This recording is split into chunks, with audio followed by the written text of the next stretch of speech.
भगवान श्रीकृष्ण और अक्रूर मध्य कथोपकथन चली। भगवान श्रीकृष्ण कहते मनुष्यर अहंकार केते प्रबल होता है कि जदि स्वयं भगवान आसी ताको उपदेश मान दियंती तथापि से उपदेश को से ग्रहण करने को प्रत्याख्यान करता है। से अहंकार और कुचक्र चक्र बेसी होइथुबा मोर जने अनन्य भक्त होउचंती विदुर। ये सब जिनस कहउचंती प्रभु ये दुर्योधन को उद्देश्य दुर्योधन को इंगित करी आपण कहतु अक्रूर काका मोर प्रिय भक्त विदुर से कुरु परिवार कुचक्र मध्य रही कि परिस्थिति अच्छी जानवा को चाहती प्रभु जे अक्रूर का हालत कौन, अक्रूर किपरि दुर्योधन आदि सह चलुंट भलरे अच्छंती तो एक प्रश्न करिसंती भगवान श्रीकृष्ण अक्रूर को। अक्रूर कहते से तो आपण दर्शन पाई पूरा व्याकुल अच्छी शयने स्वप्ने जागरण प्रभु आपण को ना ही नेउछंती। यहाँ पर कृष्ण कहते मो मध्य विशेष व्याकुल अच्छी तांकर दर्शन पाई मोर प्रिय धर्मराज को दर्शन पाई धरी देइचंती कथा को। अक्रूर कहते धर्मराज आपण विदुर को धर्मराज कहते प्रभु। श्रीकृष्ण कहते हाँ अक्रूर काका से तो होउचंती साक्षात धर्मराज। से महर्षि मांडवंकर अभिशाप कारण ये जुगरे दासीपुत्र विदुर होई जन्मग्रहण करिसंती। यहाँ पर अक्रूर कहते जे मांडव्य मुनिकर अभिशाप कारण हे जो अक्रूर विदुर बनिचंती विदुर आउ के नुह से होचन साक्षात धर्मराज जो कहले कृपा करी ए रहस्यर उद्घाटन करंतु प्रभु। स्वयं धर्मराज मुनिकर अभिशाप किपरि ओ क्यों परिस्थिति रे पाइले सब जानिया पाई मो मन भितर उद्वेग जात होची। श्रीकृष्ण हसी हसी कहले ये सबू मायर खेल दादा देखंतु मायर कि प्रकार अद्भुत खेल थाए। पूर्व कालर एक महान तपस्वी महर्षि मांडव्य थिले। निजर तप बल मांडव्य को समस्ते महर्षि रूपरे सेतबेले जानुथिले। महर्षि मांडव्य से निजर पुण्य बल पुण्य लोकरे इपरि स्थान अधिकार करथिले जो स्थान अन्य मानक पई दुर्लभ। तिने रजांकर सैनिक माने रजांकर चपरासी गण से बनरे चोरंकर पिछा करुथिले जोठारे महर्षि मांडव्यंकर आश्रम थिला। चोर माने दौड़चंती पछे पछे रजांकर सिपाही। से चोर माने कौन कले महर्षि मांडव्यंक आश्रम पशि जाई महर्षि मांडव्यंक कहिले जे हे ऋषि आमर सहायता प्रदान करंतु डाकू माने आमर पिछा करुचंती से माने आमर धन चोराई नहीं आमको मारिदेवा को चाहूँगी। हे ऋषिवर आपण आमर प्राण रक्षा करंतु आमर संपत्ति को आपण को आश्रम रे रखी आमको ए जगार खसी जीवार बाट बतांतु। महर्षि मांडव्य कौन बा करिथान्ते रजांकर जो 84 गण आसीथिले सेमाने समस्ते साधा बेशरे आसीथिले अर्थात बेपारी बेशरे आसीथिले। तो ऋषि मांडव्य चिन्हि पारिले नहीं किए चोर किए साधु। सेथिपाई महर्षि मांडव्य ये चोर मानकु भल लोक भावी कहिले यही समय रे तुम पाई उचित होची जे तुमे माने गोटे काम कर मोर आश्रम रे तुमर जिनिसपत्र जहाँ आनिच रखिदियो एवं सेपटे न जाई एई पटे तुम्हें चली जाओ जा फल रे तुमको से माने धरी पारिबे नहीं। सिपाही माने दूररू ठिया होई एक कथा को देखुथांती जे ऋषिवर किपरि भावरे चोर मानकर जिनिस को रखी चोर को खसई दौचंती।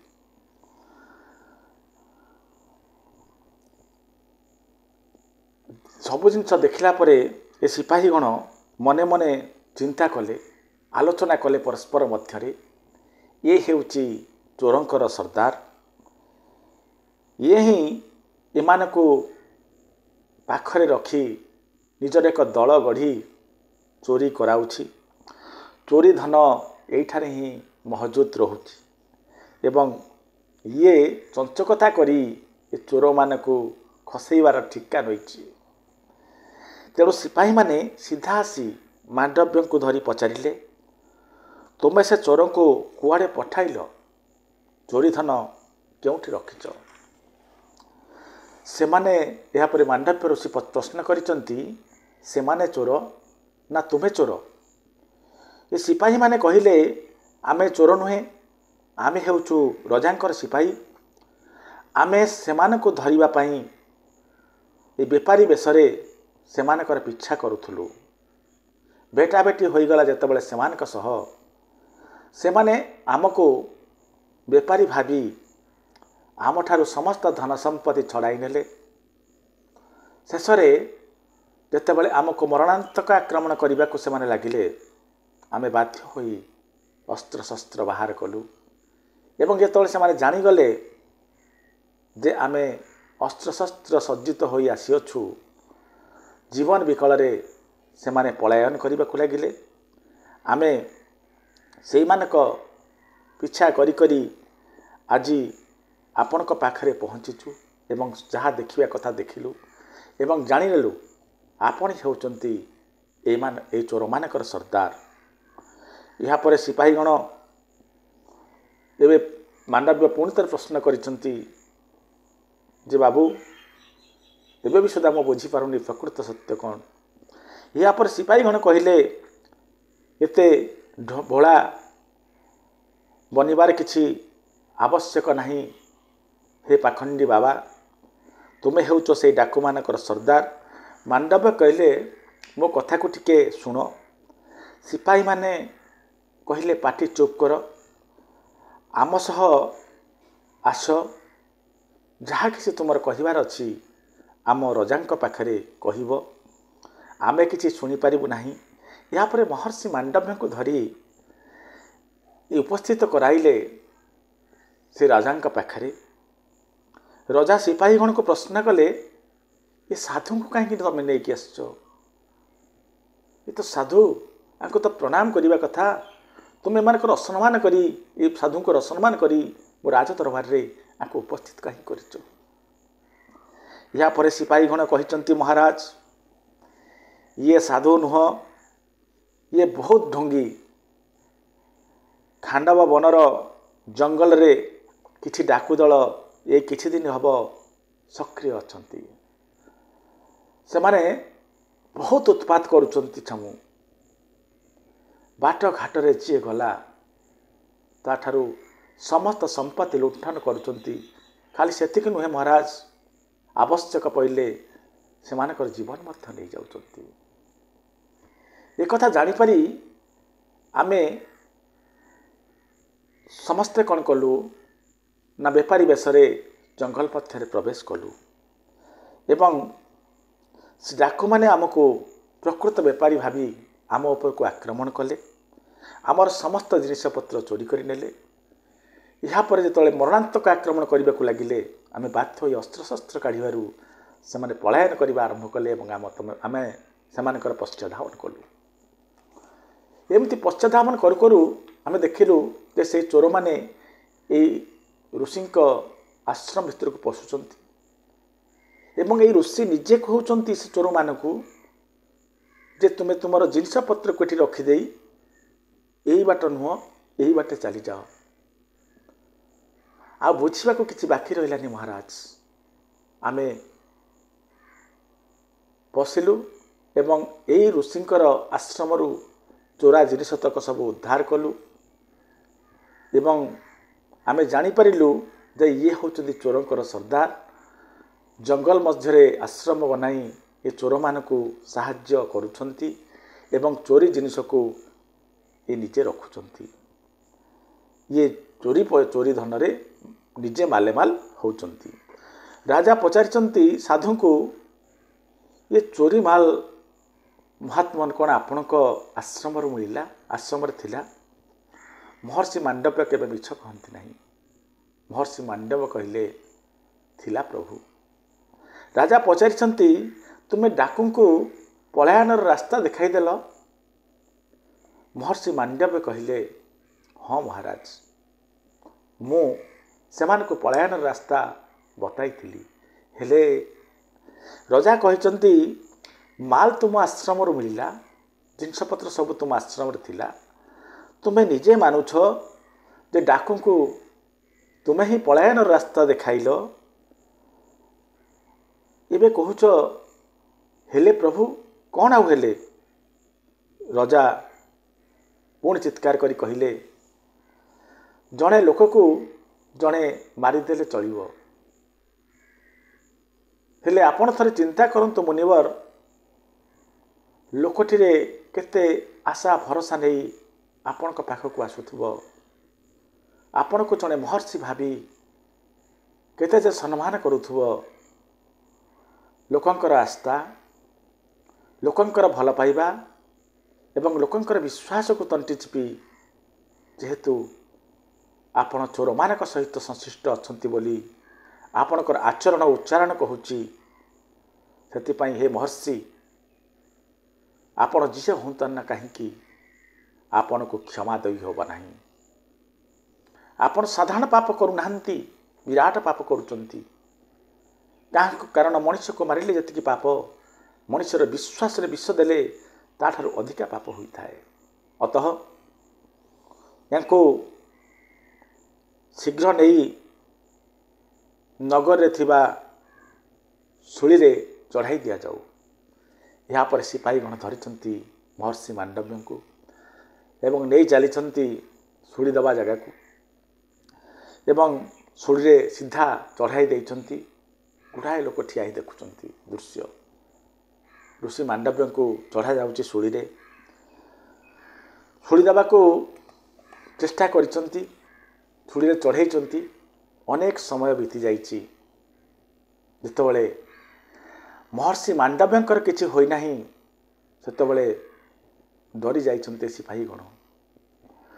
महर्षि मांडव्य कौन करिसंती ताकर जोगशक्ति कारणरू ये शुली रे सेमती बसी रहिचंती सत एले शुली ताकर शरीर को छेदन करि पारु नाही। उल्टा बसी रही ऋषि मांडव्य कौन करिसंती तपस्या करिबारे लागि जाइछंती प्रभु को चिंतन करुचंती। ए दृश्य देखुचंती समस्ते सांगे सांगे प्रचारित होइछि एमिति एक चमत्कारी दृश्य विषय रे दूर दूरांतरू लोकमानकर आगमन होइछि ये विरल दृश्य देखा ये चमत्कारी दृश्य देखा सिपाही गण आश्चर्य हो जाइछंती जे ये कौन ये मनुष्य ना भगवान जहाँ को देहरे शुली स्पर्श करि पारु नाही आराम रे बसी तपस्या करुछंती किछि आ उत्तर न पाई मुंड जो काम करनी सिपाही मानकर सिपाही माने दौड़ा आरंभ करिसंती निज रजा पाखक एवं ये सिपाही मानक भितर जड़े सिपाही कही राजा को जे हे प्रभु ये महर्षि आउ कहीं नुह ये होती महर्षि मांडव्य। सिपाही जनक जो कहला जे ये होती महर्षि मांडव्य रजांकर सबु होश उड़ीगला। रजा भाविले जे मो द्वारा गोटे विराट बड़ भूल होईची। रजा पचारि तुम्हें केमी जान ये होती महर्षि मांडव्य बोली। सिपाही जन कहला महाराज ये चमत्कारी दृश्य देखापी लोकंकर भिड़ असंभव भाव में बढ़ा लगिला। से भिड़ भितर जड़े साधु बहुत दूर आसी से साधु जनक महर्षि मांडव्य को देखु देखु कहले चिन्हीदेले ये होती मांडव्य ऋषि बोली। एवं सांगे सांगे नमन करी मांडव्य ऋषि को अनुरोध कले जे आपण शूली ओह्लाई आसतु। हेले महाराज मांडव्य ऋषि जहाँ उत्तर देले ता वास्तविक आम समस्त को छानिया करदेला। राजा पचार कौन एमती कहले ना से कहले जे मु तो मो राजार आज्ञा पालन करुछि जे पर्यंत मु तांको राज्य रे अवस्थान करुथिबी से पर्यंत तांको कथा मते अक्षरे अक्षरे मानिबाकू पड़िबो।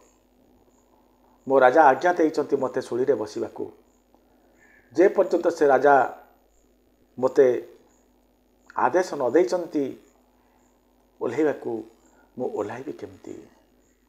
या परे राजा क्रंदन करिचंती मुंडरे हाथ मारिचंती केते बड़ भूल मो द्वारा होइगला एवं केते बड़ अनर्थ मु करि बसिली। या पर राजा कहिचन चलो आमे समस्त जाई मुनिक पाखरु क्षमा याचना करिबा। या पर राजा पाही माम पाही माम पाही माम कही दौड़ाकू लगी महर्षि मांडव्य पाखक सीधा जाई लंब हो गोड़ तले पड़ जाइछंती। राजा से कहते मुनिवर मते क्षमा करंतु मु अधम मो द्वारा न्याय बोधे भूल हो गला। मु आपण को चिठी पारिली नहीं मु जानी पारिली नहीं एते बड़ ऋषि मो राज दरबार दंडायमान मते क्षमा करंतु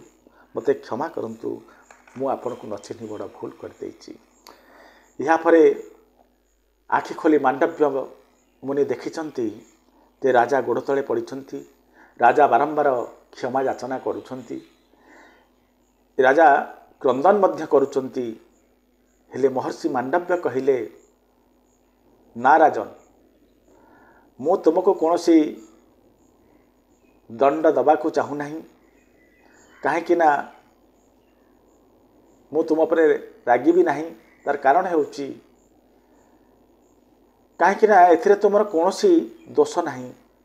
जो परिस्थिति रे तुम सैनिक माने मते देखिले से परिस्थिति आधार रे तुमे से समय रे जो निष्पत्ति नहींच ताहा वास्तविक उचित थिला। सेथिपाई ये घटना रे तुमर किछि भी दोष नहीं। तेणु राजा मन भितर अनुशोचना दूर कर तुमर किछि भूल नहीं।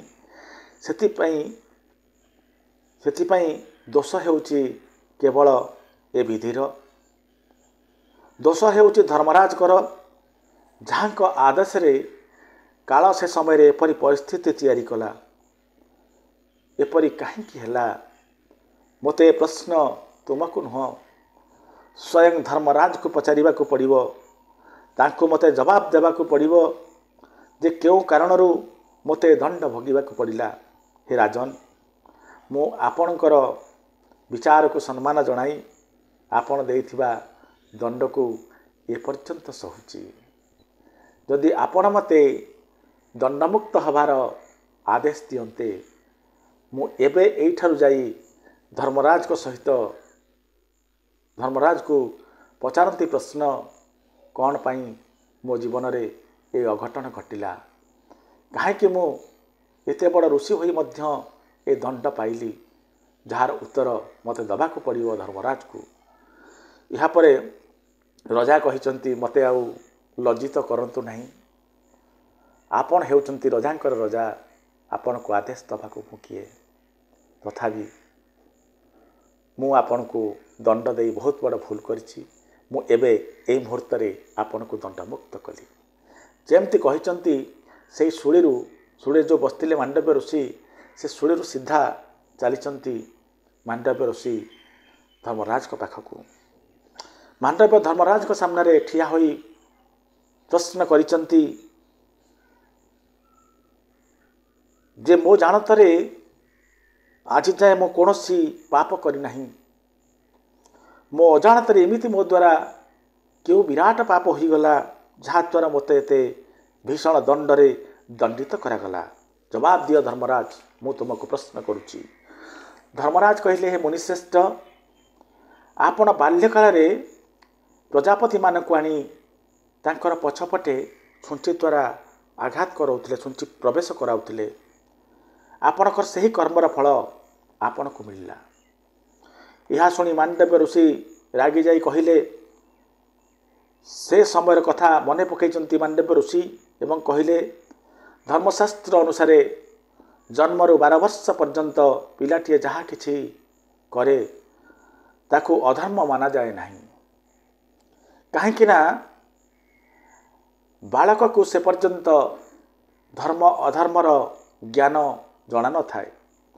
तेणु तुमे मोर बाल चपलता को पापर संज्ञा दे बड़ अन्याय करिछ। द्वितीय कथा, तुमे न्यायदंड धारण करी भूली गल जे दोष अनुजाई ही दंड दिया जाई थाए। मो क्षेत्र रे दंडर परिमाण अधिका हैला एवं दंडर पात्र मु नथिली, जेहेतु मो बालक थिली। यह सब करी तुमे विराट बड़ भूल करिछ। मात्राधिक दंड देई तुमे अन्याय करिछ।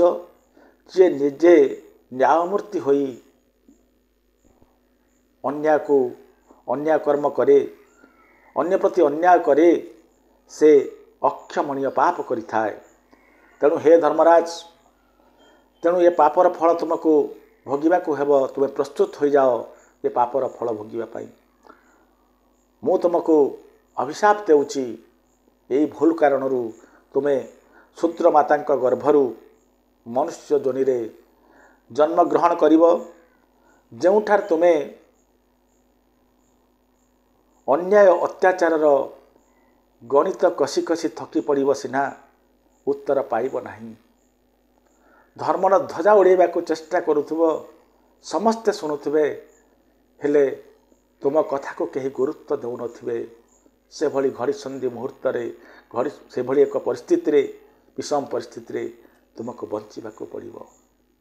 कृष्ण कहले, महात्मा मांडव्यंकर अभिशाप पाई ए धर्मराज आज विदुर साजी जड़े शूद्राणी नारी गर्भरू जन्म हेले।